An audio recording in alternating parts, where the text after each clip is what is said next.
that he gave his son. And he said, well, that goes out to everybody, who believes. And I had a conversation with Willie, and I let him know, I was like, that's a conditional statement. Yeah. Yes, it's true. It's very true, 100%, that God loves the world. That's why he sent his son. His love for mankind, for his creation, is without question unconditional. But that's not what we're talking about.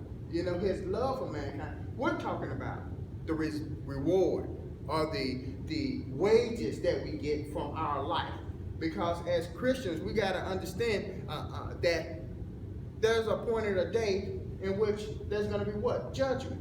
So we're not talking about the creation. We're talking about that great and final day when the books are going to be totaled, when an account is going to have to be given for the things we do as individuals, whether they be good or bad. Now, I don't know about you, but good and bad don't receive the same reward. You don't get the same thing for doing good and bad, Charlton got his son, when he gets to be about 12 years old, I'm sure when he does things good, is not going to get the same reward as when he does things bad. We should understand that as human beings. You don't get the same thing for doing good as you get for doing bad. That's what this lesson is about.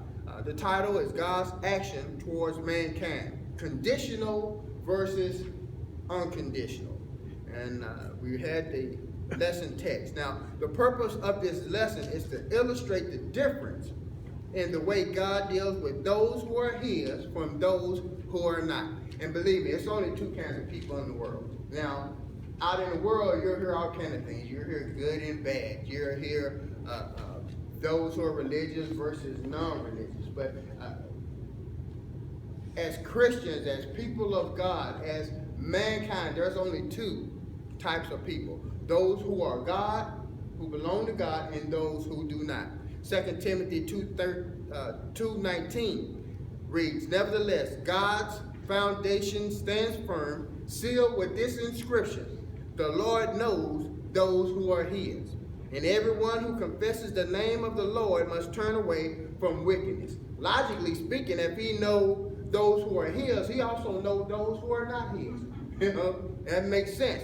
Like Jesus, we just talked about Judas, Jesus knew from the get-go who it was to betray him.